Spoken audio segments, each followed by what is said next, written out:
ആദർശിന്റെയും നയനയുടെയും നാളത്തെ നല്ലൊരു കഥ കേട്ടാലോ? അതിനു മുമ്പായി ആദ്യമായി കാണുന്നവരുണ്ടെങ്കിൽ ചാനൽ ഇഷ്ടപ്പെട്ട ഒന്ന് സബ്സ്ക്രൈബ് ചെയ്യാൻ മറക്കരുത്. വീഡിയോ ഇഷ്ടപ്പെടുവാണെങ്കിൽ ലൈക്ക് ചെയ്യാനും നിങ്ങളുടെ വിലയേറിയ അഭിപ്രായങ്ങളൊക്കെ രേഖപ്പെടുത്താനും മറക്കരുതേ. അങ്ങനെ നാളത്തെ കഥയിൽ ആദർശം നയനയും കൂടെ കുടുംബക്ഷേത്രത്തിലേക്ക് വരുവാണ്.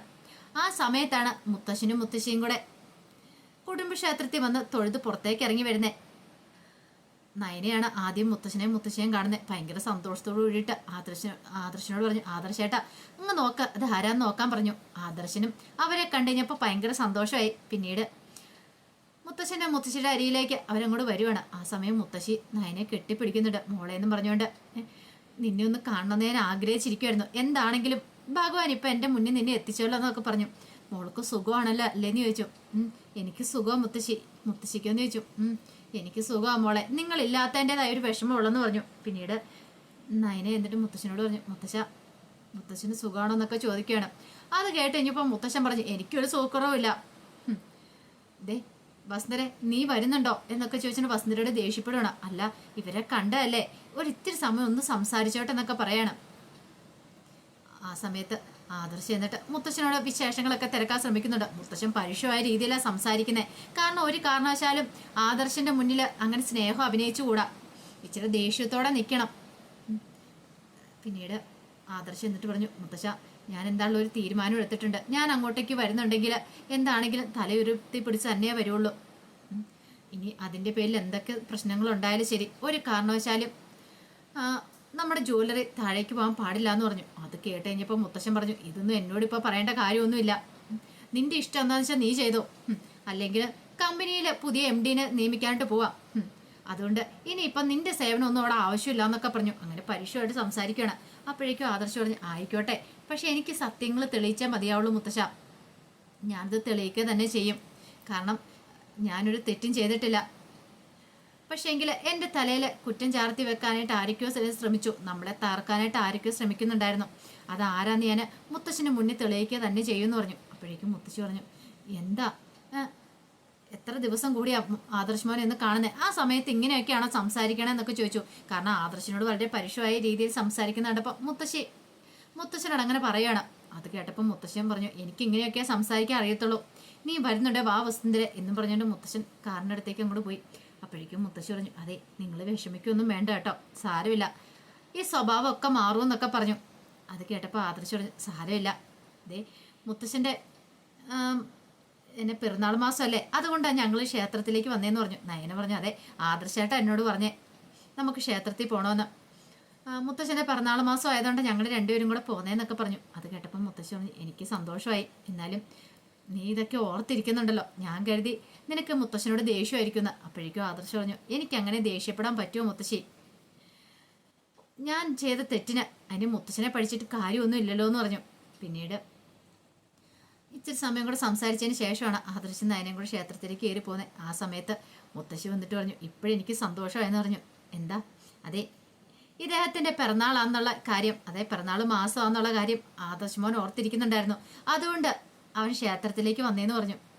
അത് കേട്ടപ്പോൾ മുത്തശ്ശൻ പറഞ്ഞു, ഞാൻ പറഞ്ഞില്ലേ വസുന്ധരെ, അവനാണ് നമ്മുടെ കുടുംബത്തെ നയിക്കേണ്ട ആള്. കാരണം അവനെല്ലാ കാര്യങ്ങളും വ്യക്തമായിട്ടറിയാം. ഇപ്പം തന്നെ കണ്ടില്ലേ അവൻ പറഞ്ഞത് കേട്ടോ, നമ്മുടെ കുടുംബത്തിലുള്ള പ്രശ്നം അതിനവൻ പരിഹാരം കണ്ടെത്തുന്നു. ആ വാശിയാണ് എനിക്ക് വേണ്ടത്. കാരണം അവൻ ആ വാശി ഉണ്ടെങ്കിൽ അധികം വൈകാതെ തന്നെ അധികം താമസിക്കേണ്ടി വരത്തില്ല. അതിനു മുമ്പ് എൻ്റെ കൊച്ചുമ സത്യങ്ങളൊക്കെ കണ്ടെത്തുമെന്ന് പറഞ്ഞു. അപ്പോഴേക്കും വസുന്ധര മുത്തശ്ശി പറഞ്ഞു, അവരുടെ മുന്നിൽ വെച്ച് ഞാൻ അങ്ങനെയൊക്കെ പറഞ്ഞില്ലെങ്കിൽ ചിലപ്പോൾ അവർക്ക് സംശയം തോന്നിയാലെന്ന് കരുതിയിട്ടാ ഞാൻ ഇദ്ദേഹത്തെ കുറ്റപ്പെടുത്തി പറഞ്ഞെന്ന് പറഞ്ഞു. അതൊന്നും സാരമില്ല, എൻ്റെ മനസ്സിൽ എന്താന്നുള്ള കാര്യം മാത്രം ഇപ്പം നീ പറയാതിരുന്നാൽ മതി. കാരണം സത്യങ്ങളൊക്കെ പുറത്തു വരണം, അതിനുശേഷം അവർ കാര്യങ്ങളൊക്കെ അറിഞ്ഞാൽ മതി എന്ന് പറഞ്ഞു. ആ സമയം ക്ഷേത്രത്തിലേക്ക് നടക്കുന്ന വഴിക്ക് നയന പറഞ്ഞു, ഇപ്പോഴും മുത്തശ്ശൻ്റെ ദേഷ്യം കുറഞ്ഞിട്ടില്ലല്ലേ, ഭയങ്കര ദേഷ്യമാണല്ലേ എന്ന് ചോദിച്ചു. ആദർശം പറഞ്ഞു, സാരമില്ല, ഈ ദേഷ്യമൊക്കെ മാറിക്കിട്ടുന്ന ഒരു ദിവസം വരും, കാത്തിരിക്കാന്ന് പറഞ്ഞു. അങ്ങനെ അവർ ക്ഷേത്രത്തിലേക്ക് പോയിട്ട് മുത്തശ്ശൻ്റെ പേരിൽ വഴിപാടുകളൊക്കെ കഴിപ്പിക്കുന്നുണ്ട്. അപ്പോഴേക്കും തിരുമേനി പറഞ്ഞു, ഇപ്പം മൂർത്തി സാറ് വന്നിട്ട് പോയതോളെന്ന് പറഞ്ഞു. നയന പറഞ്ഞു, ഞങ്ങൾ കണ്ടായിരുന്നു തിരുമേനി എന്ന് പറഞ്ഞു. പിന്നീട് അവർ അങ്ങനെ എല്ലാവർക്കും വേണ്ടി വഴിപാടുകളും പൂജകളൊക്കെ നടത്തിയിട്ടാണ് തിരികെ പോകുന്നത്. അപ്പോൾ പോകുന്ന വഴിക്ക് ഒരു കാര്യം തീരുമാനിച്ചു, കിരണിനെ ഒന്ന് കാണണം, ഒന്ന് കണ്ട് സംസാരിക്കണം. അങ്ങനെ കിരണിനെ വിളിക്കുകയാണ് ആദർശ് വിളിച്ചിട്ട് ചില കാര്യങ്ങളൊക്കെ പറയുന്നുണ്ട്.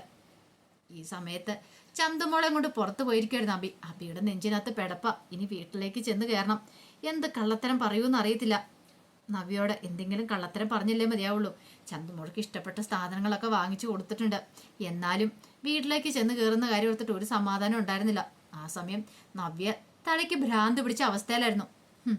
താൻ വിളിച്ചിട്ട് അത് വകവെക്കാതെ അവൻ പോയിരിക്കുന്നു. ഇന്നിങ്ങോട്ട് വരട്ടെ എന്ന് ഓർത്തുകൊണ്ട് നവ്യ അബിയെ കാത്തിരിക്കണം.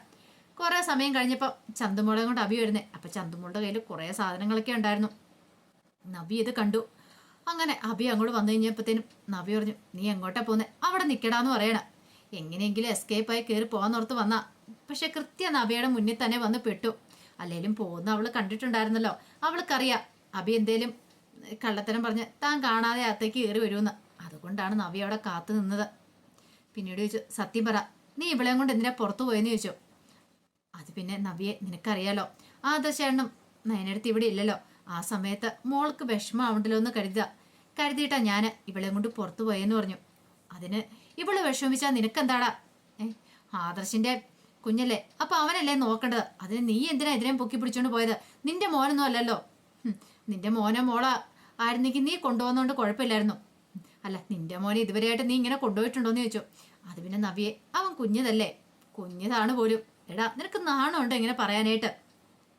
ഈ കുഞ്ഞിനെ പൊക്കി പിടിച്ചോണ്ട് പോയിട്ട് അതിന് സാധനങ്ങളൊക്കെ മേടിച്ചു കൊടുത്ത് ഇതിനും ഇതൊക്കെ മേടിക്കാൻ നിനക്ക് എവിടുന്നാ പൈസ?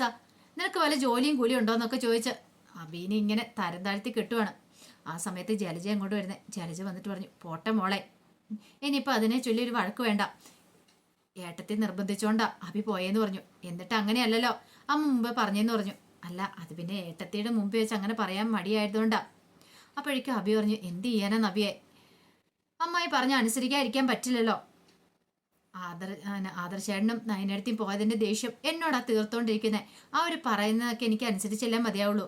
അതുകൊണ്ടാ ചന്തുമോളെ പുറത്ത് കൊണ്ടുപോയി സന്തോഷിപ്പിക്കാൻ വേണ്ടിയിട്ട് കുറെ കളിപ്പാട്ടങ്ങളും സ്വീറ്റ്സും ഒക്കെ വാങ്ങിക്കൊടുത്തേന്ന് പറഞ്ഞു. എടാ, ഇതൊരു പരിധി വിടുന്നുണ്ട്. ഒരു കാര്യം ഞാൻ പറഞ്ഞേക്കാം, എനിക്ക് സഹിക്കാൻ പറ്റുന്നതിൽ അപ്പുറം ഇനി ഇങ്ങനെ എന്തെങ്കിലും ഉണ്ടായിട്ടുണ്ടെങ്കിലുണ്ടല്ലോ, എനിക്ക് സഹിക്കാൻ പറ്റില്ല എന്ന് പറഞ്ഞു. നവ്യെ, ഒരു തവണത്തേക്കും കൂടെ എന്നോട് ക്ഷമിക്കുക, പറഞ്ഞല്ലോ, വേറെ നിവൃത്തി ഇല്ലാത്തോണ്ടാ. എടാ, അങ്ങനെ അനുസരിച്ച് നീ എന്തിനാ ഇങ്ങനെ ഇത്ര താണ് കേട് നിൽക്കേണ്ട കാര്യം എന്താന്ന് ചോദിച്ചു. നിനക്കറിയാലോ നവ്യെ, നമ്മളിവിടെ താമസിക്കുന്നിടത്തോളം കാലം ഇങ്ങനെയൊക്കെ ചെയ്തേ മതിയാവുള്ളൂ. അല്ലെങ്കിൽ നമ്മൾ ഈ വീട് വിട്ട് പോകേണ്ട വരുമെന്ന് പറഞ്ഞു. അത് കേട്ടപ്പോൾ നവ്യ പറഞ്ഞു, ഇതിനേക്കാളും 100 ഭേദം അത് തന്നെയാ. ഇങ്ങനെ അടിമയായിട്ട് കിടക്കുന്നേക്കാളും ഭേദം അത് തന്നെയാന്ന് പറഞ്ഞു. ആ സമയത്ത് ആദർശ നയനയും കൂടെ കിരണിനെ കാണാൻ ചെല്ലുന്നുണ്ട്. പിന്നീട് കിരണിനോട് സംസാരിക്കുന്നുണ്ട് എത്രയും പെട്ടെന്ന് ഏൺ ജ്വല്ലറിയെ കുറിച്ചുള്ള കുറച്ച് ഡീറ്റെയിൽസ് എങ്ങനെയെങ്കിലും ഒപ്പിക്കാൻ പറ്റണമെന്ന്. കിരൺ പറഞ്ഞു, അതെ, അത്യാവശ്യ കാര്യങ്ങളൊക്കെ എന്താണെങ്കിലും ഡീറ്റെയിൽസും കാര്യങ്ങളൊക്കെ കല്യാണി ചോർത്തുന്നുണ്ടെന്ന് പറഞ്ഞു അവിടുന്ന്. പിന്നീട് കുറെ കാര്യങ്ങൾ ഏൺ ജ്വല്ലറിയെ കുറിച്ചുള്ളത് പറയണം.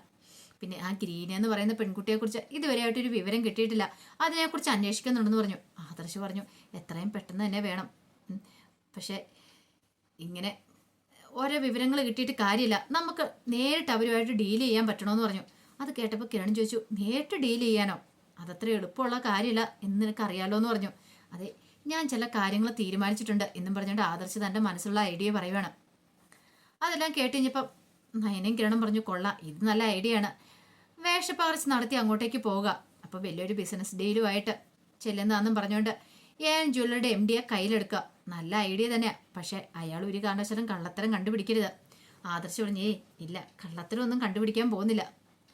അങ്ങനെയാണ് നമ്മൾ ഉദ്ദേശിച്ച പോലെ തന്നെ കുറച്ച് കാര്യങ്ങളൊക്കെ നമുക്ക് അറിയാൻ സാധിച്ചേക്കെന്ന് പറഞ്ഞു. കിരൺ പറഞ്ഞു, എന്ത് സഹായം വേണമെന്ന് പറഞ്ഞാൽ മതി, ഞാൻ ചെയ്തു തരാം. എന്നെക്കൊണ്ടും കല്യാണിയെ കൊണ്ടും ചെയ്യുന്ന സഹായമൊക്കെ ഞങ്ങൾ ചെയ്തു തരാമെന്ന് പറഞ്ഞു.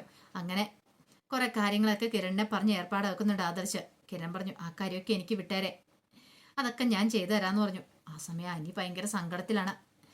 നന്ദുവിനെ കാണാനായിട്ട് പോന്നെ. പിന്നീട് നന്ദുവിനോട് കാര്യങ്ങൾ പറയാണ്. എനിക്ക് എന്ത് ചെയ്യണമെന്ന് അറിയില്ല നന്ദു. ആദർശാണ് ഇരുന്ന കസേരയിലേക്ക് എനിക്ക് കയറിയിരിക്കാൻ വയ്യ, മുത്തശ്ശനാണെങ്കിൽ നിർബന്ധം പിടിച്ചിരിക്കുക. നന്ദു പറഞ്ഞു, അതിനെന്താ, നീ ധൈര്യമായിട്ട് പോയി കയറിയിരുന്നോ. നീ അല്ലെങ്കിൽ വേറൊരാളാ കസേരയിലേക്ക് വരും, അതൊരു കാരണവശാലും പാടില്ല. ഒരു പക്ഷേങ്കിൽ പുറത്തുനിന്നൊരാളാണെങ്കിൽ MD കസേര കയറിയിരിക്കുന്നെങ്കിൽ അത് ഭയങ്കര ബുദ്ധിമുട്ടാകത്തില്ലെന്ന് ചോദിച്ചു. അത് ശരിയാ, അപ്പൊ എന്തുകൊണ്ട് നല്ലത് നീ ആ കസേര തന്നെ കയറിയിരിക്കുന്ന. അല്ല, MD ആവാനുള്ള യോഗ്യതയും കാര്യങ്ങളൊക്കെ നിനക്കുണ്ടല്ലോ, പിന്നെ നീ എന്തിനാ പിന്നോട്ട് മാറുന്നതെന്ന് ചോദിച്ചു. അല്ല നന്ദു, അത് പിന്നെ അതെന്ന് പറഞ്ഞാൽ ഭാരിച്ചൊരു ഉത്തരവാദിത്വം നിനക്കറിയാലോ, ഞാൻ നിന്നോട് മുമ്പ് പറഞ്ഞല്ലേ, അതൊന്നും ഓർത്ത് വിഷമിക്കണ്ട. സപ്പോർട്ടിനായിട്ട് ആദർശേട്ടനെ നയനേച്ചിയൊക്കെ വിളിച്ചാൽ മതിയല്ലോ, അവർ ഹെൽപ്പ് ചെയ്യില്ലേന്ന് ചോദിച്ചു. ഇപ്പൊ തൽക്കാലത്തേക്ക് നീ ആ കസേര കയറിയിരിക്കണം, ആദർശയുടെ സത്യങ്ങളൊക്കെ തെളിയിക്കുന്നോടം വരെ എന്നൊക്കെ പറഞ്ഞ് നന്ദു അനിയെ സമാധാനിപ്പിക്കുകയാണ്. അപ്പം അതിൻ്റെ വിശേഷങ്ങളൊക്കെ നമ്മൾ കാണുന്നത്. ഇനി എന്തായാലും അധികം വൈകാതെ തന്നെ ആദർശം നയനെ തങ്ങളുടെ പുതിയ പ്ലാനും പദ്ധതികളും നടപ്പിലാക്കും. അപ്പം അതിൻ്റെ വിശേഷങ്ങൾക്കായി നമുക്ക് എല്ലാവർക്കും കാത്തിരിക്കാം കേട്ടോ. ഒരിക്കൽ കൂടി എല്ലാവർക്കും ശുഭരാത്രി നേർന്നുകൊണ്ട് നിർത്തുന്നു.